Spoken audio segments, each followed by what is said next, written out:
భారతదేశ ఉక్కు మనిషి సర్దార్ వల్లభాయ్ పటేల్ 150వ జయంతి సందర్భంగా భారత్ భారతీ సంస్థ ఆధ్వర్యంలో హైదరాబాదులో జరగబోతోంది ఒక మహత్తర వేడుక.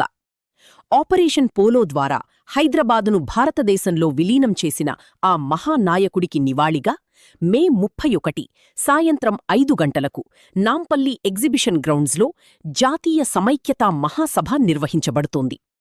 ఈ వేడుకలో కేంద్ర మంత్రి శ్రీ గజేంద్ర సింగ్ షెఖావత్ మరియు ప్రముఖ నాయకులు ముఖ్య అతిథులుగా హాజరవుతున్నారు. అలాగే గుజరాతీ సమాజం అందజేస్తున్న సర్దార్ పటేల్ విగ్రహ ఆవిష్కరణ కూడా జరగనుంది. దీనితో పాటు దేశ వైవిధ్యాన్ని చాటేలా 22 రాష్ట్రాల సాంస్కృతిక ప్రదర్శనలు, నోరూరించే ప్రత్యేక వంటకాల స్టాళ్లు ఇక్కడ కొలువుదీరనున్నాయి.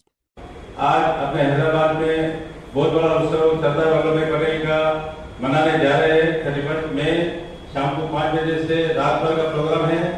और इस प्रोग्राम सरदार वल्लभ भाई पटेल का प्रोग्राम बोले तो अपना सभी लोगों का है, सभी समाजों का है। और हम लोग सबको विनती करते हैं कि सभी समाज के लोग, सभी समाज के इसमें सेक्रेटरी प्रेसिडेंट और समाज सब इसमें जुड़ना चाहिए और ज्यादा से ज्यादा लोग इसमें आने का प्रयत्न करना चाहिए। और हमारा अभी जो वहाँ पर उम्मीद है कि कम से कम 40,000 लोगों का आने का उम्मीद है। इसमें भागवत कथा भी हो रहा है, राधा गौ माता का, तो उसमें भी करीबन वहाँ पर जब 20,000 लोगों से ज्यादा रहेगा तो उसमें से भी लोग इसमें आएंगे।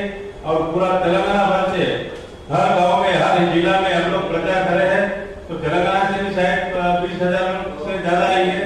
और पूरा भारत भर के देशों से अलग अलग लोग जो है 5,000 కేంద్ర ప్రభుత్వ సౌజన్యంతో ఈ కార్యక్రమాన్ని తీసుకోవడం జరిగింది. భారత్ భారతి అనే సంస్థ 20 ఏళ్ల నుండి ఈ కార్యక్రమం గుజరాత్, మహారాష్ట్ర, మధ్యప్రదేశ్, రాజస్థాన్ అన్ని చోట్ల చేసుకుంటూ వస్తుంది.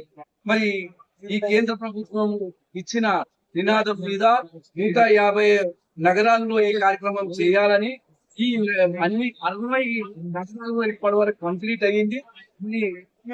హైదరాబాద్ లో భారీ ఎత్తున చేయాలి. హైదరాబాద్ చరిత్ర ఏదైతే సర్దార్ పటేల్ ముడిపట్టుకొని ఉంది కనుక సర్దార్ పటేల్ లేకపోతే హైదరాబాదే లేదు. హైదరాబాద్ ఈ స్వతంత్రం తెచ్చింది కూడా సర్దార్ వల్లభాయ్ పటేల్ కనుక మన స్వతంత్రం వచ్చిన ఈ 1940 ఈ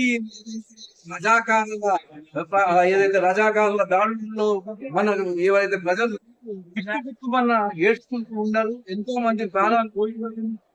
తర్వాత 13 నెలల్లోనే మనం పటేల్ ఆపరేషన్ పోలో కింద ఈ పోలీస్ యాక్షన్ చేసి మన స్వాధీనం